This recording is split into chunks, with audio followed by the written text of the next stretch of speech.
Hello, welcome to the 2024 Live at 5. So this is the first one of the year, and I'm really excited because I've just been on my planning retreat. I've got so much to share with you this year. So let's get started with the first one, which is thrive in your practice. So if you're watching this on the replay, do pop hashtag replay into the comments wherever you're watching it, and then I'll be able to connect with you because I know you've been watching. So today, the subject that we're going to be talking about is thriving in your practice. And I'm wondering, do you experience any of the following issues? So do you feel burned out? Perhaps you feel a bit stagnant in your practice, or perhaps you feel lacking in motivation or a bit unfulfilled. So if you're experiencing any of those things in your counselling practice, I've actually got a possible solution for you. And we're going to be moving on to talk about those things in this live feed. And I always talk at 100 miles a minute because I've got so much to fit in the time, but I'll try and slow down. So let's just sort of think about why it might be that you are feeling unfulfilled. And often it's to do with a lack of direction in your practice. And you can get to that sort of place of feeling burned out because the same day just keeps repeating yourself. You see the clients, it just keeps going on, and it doesn't feel as though you've got really anything exciting to do or to look forward to, and that can lead to that sense of being unfulfilled. And this is where planning can really help you, because what is really good about planning is it helps you to reconnect with who you want to be and the sort of therapist that you would like to be.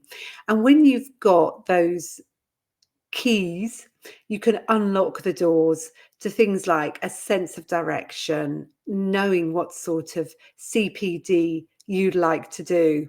And it just gives you that sense of enthusiasm back into your practice again. And you have a real excitement about moving forward. And that's the way I'm feeling at the moment, because back in December, I came to this big decision, which was that I'm really going to focus on working with counsellors. Although I enjoy doing my podcast on being a mum of transgender kids, that's actually not going to be the main focus of my work. The main focus of my work is supporting counsellors, because I really believe in the value of therapy. And so my aim is to really help you reach more clients. And that's the reason why today I'm talking about planning. So I can see there's a few people here. So do say hello if you're watching. So if you're finding it difficult to make decisions about your direction, that's possibly because you're not connected with your central purpose, really. And one of the things that I really love to do is to help people find that sense of purpose. And hopefully, as I'm talking, and I've talked about the decision I've made about helping therapists, you'll get from me that I feel really excited about it. And because I've been thinking about my plan, I've got my certainly the next 3 months mapped out as to how I'm going to do that. And I've got a real sense of, yes, this is what I need to be doing. This is when I'm going to be doing it. It's all in my plan. And that has really helped me, and it's really energized me. So what I'd really love to do is for you to be able to have that sense of energy and enthusiasm and motivation in your practice as well. And in order to do that, what can really help is to connect to what it is that you're trying to achieve. And that's through connecting to your values, to connecting to the sort of person that you are. And then once you've got that, working out how you can actually practically apply that to your work, and knowing how you can reach more people, knowing what sort of ways you want to develop as a therapist. So you know where you're going, what sort of studying or further reading or CPD you would like to do. So how do you get there? And I'm going to give you 3 ways that you can work through this process. And just to say, in order to support you, if you're watching this, and anybody else, I have got a workshop coming up this Saturday, the 13th of January at 10 a.m. It's a 3-hour workshop. I'm so excited about it. I've been working on it today, exactly what we're going to be doing. We're going to be doing this exercise where we're connecting to our values. We're going to work on the financial goals for your practice, and then we're going to work out how you can meet your financial goals. So I really want to help you to have a prosperous practice, and that's what we're going to be covering in this workshop over the weekend.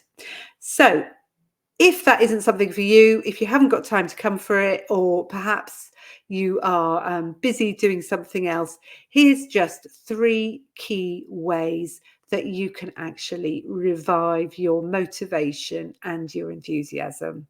So first thing is to put some time aside where you can spend some time working on your business, working on your practice, thinking about what it is that you want to be doing. So give yourself some time, and it might be that you could give yourself like a nice big chunk of time, or it might be that you could almost do this as like a journaling exercise over the next couple of weeks.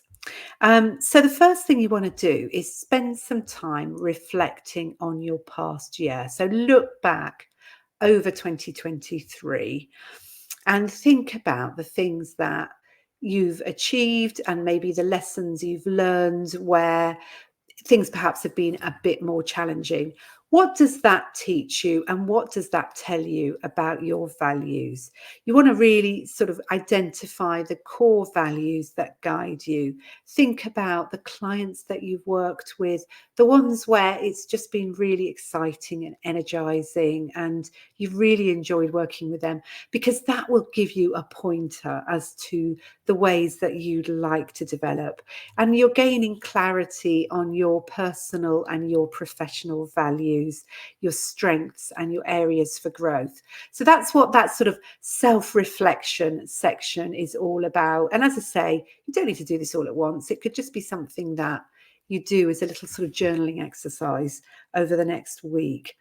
And then, once you've sort of had a chance to think about that, what you should see emerging as sort of aims for the future, and perhaps a bit of a vision as to what you might be wanting to do and where you might be wanting to go. And don't forget that a really useful part of this process is actually being almost in idling mode. So you know how you turn a car on and before you put it into gear, the engine's idling. And that can be a really important part of this process of thinking about your future, is that in a sense, you're not thinking about it.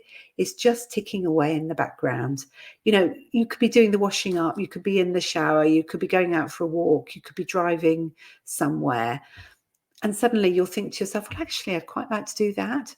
So give yourself space and time and let your brain just be in idling mode, and you'll be surprised what can come out of that. And when you've sort of got some ideas as to the way you'd like to be able to move forward, set yourself some goals. I've worked with this really lovely client, and she showed me how she'd sat down at the beginning of her private practice and she'd given herself a 5-year plan, and she'd written down this sort of vision. And it can be really helpful to actually write it down somewhere, to actually envisage it. And I mean, she'd done it in a beautiful way.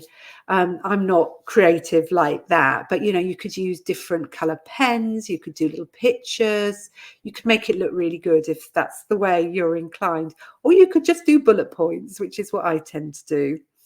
Really think about some goals, and you're probably familiar with the idea of SMART goals. If you're not, pop it into Google and it'll tell you what SMART stands for.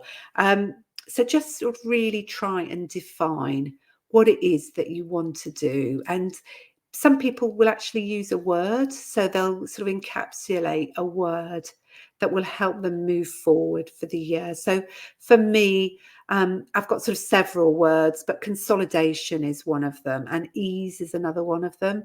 So what I'm trying to do is consolidate all the sort of seeds that I've planted. They're now sort of growing into plants, and I just want to really sort of harvest them really and make the most of all the work that I've already done, and that will make my life a bit easier. So that's where I'm going this year. So I've got those words that sort of sum up how I'm going to be moving forward, and you might like to think about that as well. And then once you've actually sort of got some goals, the final stage is to actually work out how you are going to implement them. You know, think about a timetable, think about your milestones, break sort of bigger goals down into smaller steps and work out when you'd like to start to meet them. And also, sort of important aspects of this is, you know, how you'll celebrate when you meet them, and you know, also giving yourself a bit of a time scale, because that's really important. And then you can think about, you know, how will you know when you've actually met them, and you can tick them off and have a bit of a celebration. So there's just a few thoughts of how you can use the planning process to help you feel as though you are thriving in your practice. Please do think about coming along to my workshop, where I'm going into this in a great deal more detail, and really trying to support you in growing your practice, in meeting the vision that you've got for your practice. And if you haven't got a vision yet, come along, because I can help you find out what's really there beneath the surface that you'd like to achieve. So thank you so much for watching. And next week, we're going to be talking a bit more again about marketing and profiles. So tune in next week for the Live at 5 p.m. on Tuesday. And I look forward to seeing you then. Bye for now.